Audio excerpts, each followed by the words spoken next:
आपने कॉरिडोर का जिक्र किया, आपने करार का जिक्र किया, मिडिल ईस्ट, यूरोप का।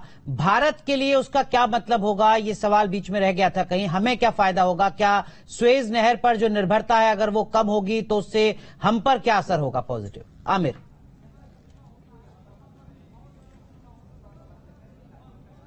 देखिए भारत का इससे क्या फायदा होगा, नफा नुकसान क्या होगा, ये मैं आपको बताता हूं। पहला तो ये कि अगर व्यापार की बात अगर आप कर रहे हैं तो भारत और यूरोप के बीच में करीब 40% व्यापार जो है वो बढ़ जाएगा। पहला ये। दूसरा ये, जिसमें ये जो कॉरिडोर, स्पेशल कॉरिडोर बनाया जाएगा, ये व्यापारिक कॉरिडोर तो होगा ही, लेकिन इसमें टेक्नोलॉजी ट्रांसफर भी होगा। टेक्नोलॉजी ट्रांसफर ऐसे कि तमाम देश ये समझे कि किस तरह से हम नेचुरल रिसोर्सेज से बेहतर भविष्य की परिकल्पना कर सकते हैं, पहली चीज। दूसरी चीज ये, चाहे वो रेल हो, बिजली हो, हाइड्रोजन पाइपलाइन हो या फिर डेटा हो, ये तमाम चीजें जो हैं इस कॉरिडोर का हिस्सा होंगी। इसमें निर्माण कार्य शुरू किया जाएगा, इंफ्रास्ट्रक्चर बिल्डअप होगा, रोजगार जनरेट किए जाएंगे। ऐसी तमाम चीजें जो है इस कॉरिडोर में मिलेगी। और खास बात यह कि ये तमाम देश जो है एक ज्वाइंट होकर के इसमें इनिशिएटिव में भाग लेंगे, यानी निवेश भी करेंगे। तो कहीं ना कहीं निवेश भी इससे बढ़ेगा, रोजगार भी बढ़ेगा, सस्टेनेबिलिटी जो है वो इससे इंप्रूवमेंट होगी। और खास तौर पे ये टारगेट आमिर आपको रोक रहे हैं, आपके लिए कुछ सीधी तस्वीरें देखिए, पहुंच चुके हैं यहाँ पर जो बाइडेन। और कल भी ऐसी कुछ तस्वीर सामने आई थी जब इंतजार लंबा रहा था इनका, और देखिए आज भी इंतजार लंबा रहा है और यहाँ पर पहुंच चुके हैं जो बाइडेन। बिल्कुल, दरअसल में सब कुछ प्रोटोकॉल के मुताबिक होता है, मिनट टू मिनट कार्यक्रम तय होते हैं, किस तरीके से कौन डेलीगेट कितने बजे पहुंचेंगे उसी को लेकर तमाम व्यवस्था की जाती है।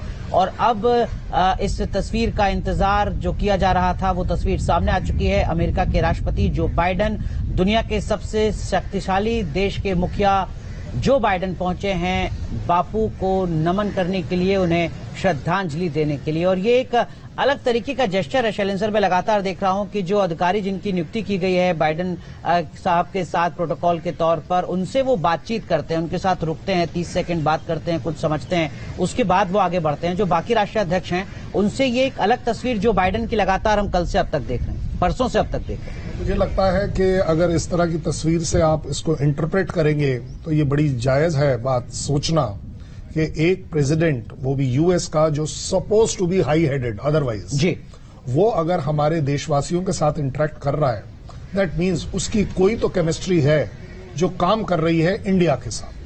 अब उस केमिस्ट्री को आप मोदी जी के पास ले जाइए, देश के पास ले जाइए, interest, because he is projecting जी कि हम इंडिया और इंडियंस में इंटरेस्टेड हैं, मैं लोगों से बात करना चाहता हूं। That is his magnanimity. उसको बात करने की जरूरत नहीं है, वो सीधा आ सकता है, लेकिन नहीं, वो रुक रहा है, बात कर रहा है, इंटरेक्ट कर रहा है। दैट शोज वार्मथ कि आपके बीच में जो रिलेशन है वो गर्मजोशी से मिल रहा है। और शैलेंद्र सर, ये जो इस वक्त तस्वीर है, इससे बेहतर इक्वेशन तो कुछ नहीं हो सकता सर, इससे बेहतर इक्वेशन की झलक तो कुछ नहीं हो सकती। देखिए, ये इक्वेशन पिछले हम 5 साल से देख रहे हैं, पिछले 10 साल से देख रहे हैं। ये जो अभी इससे पहले वो जो 2 आईएफएस ऑफिसर्स के साथ उन्होंने जो इंटरेक्ट किया, वो जरूरत नहीं थी, मैं ये कह रहा हूं। हाँ। उसके बावजूद उन्होंने वो वार्मथ दिखाई है कि उनके साथ मैं बात करूंगा, 2 सेकंड को खड़ा भी हो जाऊंगा क्योंकि कोई बात इंटरेस्टिंग चल रही है, वो उनको कन्वे कर रहा है। ये दोनों इंसान जो उनके साथ इंटरेक्ट कर रहे थे, मुझे नहीं लगता कम से कम 2 लाख लोगों के पास बताएंगे कि जी बाइडेन साहब ने मुझसे क्या कहा। बिल्कुल, that is what is called age, ये पीढ़ी दर पीढ़ी ट्रांसफर होने वाला बयान है। एब्सोल्युटली। हमारे साथ विकास चंद्रा भी हमारे सहयोगी राजघाट से जुड़े हुए हैं। विकास, जो बाइडेन पहुंच चुके हैं, तस्वीरें लगातार दर्शक देख रहे हैं और प्रधानमंत्री नरेंद्र मोदी के साथ जो केमिस्ट्री उनकी लगातार हर मोर्चे पर दिखी है, उसी की झलक एक बार फिर नजर आ रही है, जहां पर लगातार पिछले कुछ मिनटों से वो दोनों आपस में बात कर रहे हैं। विकास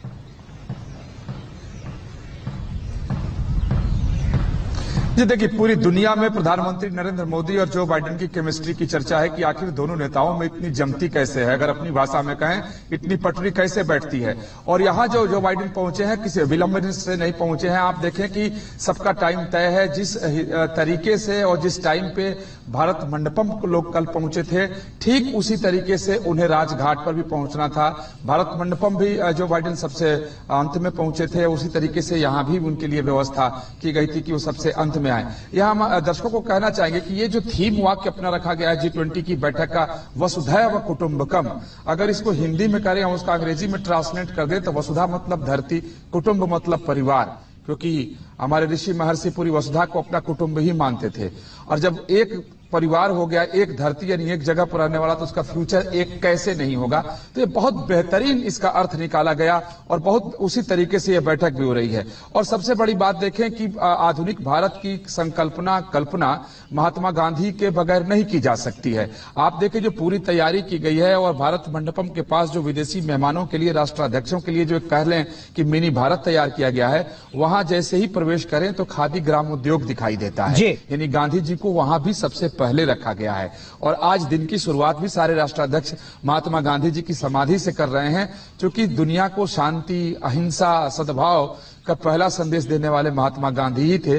और भारत में जो हम लोग कहते हैं कि कथनी और करनी में अंतर नहीं होना चाहिए, तो इस G20 की बैठक में साफ दिख गया कि भारत की कथनी करनी में अंतर नहीं है और दुनिया इस बात को पहले से मानता भी है। तो ये बहुत बड़ा संदेश है बाइडेन का पहुंचना, महात्मा गांधी के समाधि पर इंटरेक्ट करना, बात करना। और यहाँ खादी के बारे में बताया जा रहा है, खादी के शॉल भी भेंट किए जा रहे हैं, बताया गया है। और आगे की तरफ बढ़े हैं और आगे ये पूरा कार्यक्रम चल रहा है। विकास, लौटेंगे आपके पास। यशपाल से मेरा सवाल ये है कि जिस तरह से लगातार जो बाइडेन और प्रधानमंत्री मोदी की केमिस्ट्री की बात हमने की है, जब से पीएम यहाँ पहुंचे हैं राष्ट्रपति, इससे पहले भी जब पीएम वहां पर भी गए, मुलाकात हुई, जो बॉडी लैंग्वेज है वो बहुत कुछ कहती है। और खास करके राजनीति में कहते हैं कि एक एक चीज के मायने होते हैं।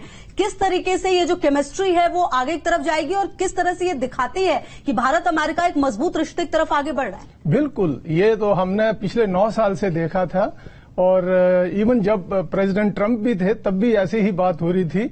और हमने देखा कि इसका नतीजा, बल्कि मैं पीछे जाना चाहूंगा, जब से कभी उनकी तरफ से, अमेरिका की तरफ से तालबोत आते थे और हमारी तरफ से फॉरेन मिनिस्टर उस वक्त के जसवंत बातचीत करते थे, तब से ये अमेरिका और इंडिया की जो रिलेशनशिप है, ये तब से उसकी नींव रखने शुरू हो गई थी। फिर ये बात तो सबको मालूम है कि अमेरिका सबसे पुरानी डेमोक्रेसी और इंडिया सबसे बड़ी डेमोक्रेसी है। दोनों ने ये रियलाइज किया कि हमारे डिफरेंसेस हैं, लेकिन हम उन डिफरेंसेस को, एक दूसरे के डिफरेंसेस को समझें और उसके बावजूद जो भी चीजें हम कॉमन कर सकते हैं वो करें। उसके बाद दोनों देशों ने पीछे मुड़ के नहीं देखा है। जो अब हम केमिस्ट्री दोनों नेताओं के बीच में देख रहे हैं, प्राइम मिनिस्टर मोदी और प्रेसिडेंट बाइडेन के बीच में, ये अब इस बात का इशारा करती है कि दोनों देशों ने एक दूसरे को अच्छी तरह से समझ लिया है। दोनों ने देख लिया है कि डिफरेंसेस भले हों, हम जहां भी कोऑपरेट कर सकते हैं वहां कोऑपरेट करेंगे। अब हमारा कोऑपरेशन इस स्तर तक बढ़ गया है कि अब अमेरिका जैसे F414 जो जनरल इलेक्ट्रिक के जो फाइटर प्लेन बनाने के इंजन है, वो तक देने को तैयार हो गया है। अमेरिका बात कर रहा है, क्रिटिकल टेक्नोलॉजीज की बात कर रहा है, अमेरिका सेमीकंडक्टर देने में कोऑपरेशन की बात कर रहा है। तो इन सब बातों का एक ही इशारा है कि अब दोनों देश की जो रिलेशनशिप है वो बहुत गहरी हो गई है और वो बहुत तेजी के साथ आगे बढ़ती जा रही है। बिल्कुल। अमेरिका से हमारे साथ 2 खास मेहमान पूर्णिमा नाथ जी और दीपक वोरा साहब लगातार बने हुए हैं, उनसे भी थोड़ा समझने की कोशिश करते हैं। पूर्णिमा नाथ जी, जो बात अभी रक्षपाल सर ने कही, भारत और अमेरिका के बीच में जो ट्रस्ट डेफिसिट शायद कभी रहा होगा, वो ट्रस्ट डेफिसिट कम हो गया। यही उसकी एक झलक है कि वो टेक्नोलॉजी शेयरिंग जिस पर अब तक अमेरिका बात नहीं करता था, उस पर आगे बढ़ रहे हैं दोनों देश। किस लिहाज से आप देखते हैं इन फैसलों को और कैसे दोनों देशों के रिश्ते आगे बढ़ते नजर आते हैं आपको?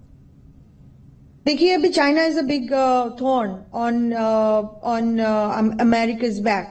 आप न्यूज अगर आप देखेंगे थोड़ी दिन पहले भी आपने देखा होगा, यहाँ पे जो आईपी जो स्टोलन होता है, lot of professors, lot of Chinese officials connected to CCP are getting arrested यहाँ पे। तो आप ये इंडिया के साथ आप ये ऐसे सोच भी नहीं सकते हो कि इंडिया की गवर्नमेंट यहाँ पे इधर फ्रांस में या कई यूनाइटेड स्टेट्स में आईपी जो इंटेलेक्चुअल प्रॉपर्टीज होती है वो यहाँ से चुरा के वहां पे जाके बनाएंगे। ऐसा हमारे ना डीएनए में है, ना हिंदूज और इंडिया की एंशियंट एक जो इथोस है, सिविलाइजेशनल इथोस में ऐसा नहीं है। अब जो चाइना है, चाइना बन चुका है एक हथौन, तो उसको कंट्रोल करने के लिए कोई और एक चाहिए, वो है इंडिया। इंडिया क्यों? Because today India is the fifth largest economy, India is the largest populace country in the world. अब चाइना को काउंटर करने के लिए ऐसा ही कोई चाहिए, वहां पे चाहिए, ग्लोबल साउथ में ही चाहिए, और इंडिया किसी कोई और नहीं हो सकता। बिकॉज देखो आप India is a democracy, India also has the largest population, India also has the youth and talent and biggest market. आपको हिंदी नहीं सीखना पड़ेगा वहां पे बिजनेस करने के लिए, वहां पे आप इंग्लिश बोल सकते हो। तो बिजनेस करने के लिए जो आसानी से बिजनेस कर सकते हो वो इंडिया में हो सकता है। अब चाइना में तो आपको मैंड्रीन सीखना पड़ता था ना, तो आप सब कुछ आप देख लो। तो India is a perfect counter for China, इसीलिए इंडिया को चूज करा गया है। But at the end of the day India also proved her self that she is capable of trust. और कोई कंट्री को ट्रस्ट कर सकते हो क्या? और कोई कंट्री टैलेंट दे सकता है, कोई टेक्नोलॉजी दे सकता है? दीपक बोरा साहब, क्या आपको लगता है कि ये रातों रात नहीं हुआ, एक लंबा सफर इसके लिए तय करना पड़ा है? क्योंकि यही वो सुपर पावर अमेरिका था जो आतंकवाद है इस धरती पर, इसको भी नकारता था, भारत की दलीलों को खारिज करता था। आपने बिल्कुल सही कहा है, मैडम नाथ भी बिल्कुल सही कह रही थी। एक समय था हमारी द्विपक्षीय संबंधों में जब हम एक दूसरे से बात तो करते थे पर सुनते नहीं थे, ये क्या कह रहे हैं, वो क्या कह रहे हैं। सर, आपको ये मालूम होगा कि 1990 के दशक में जब सोवियत संघ टूटा था तो अमेरिका का जो घमंड था वो चरण पे था।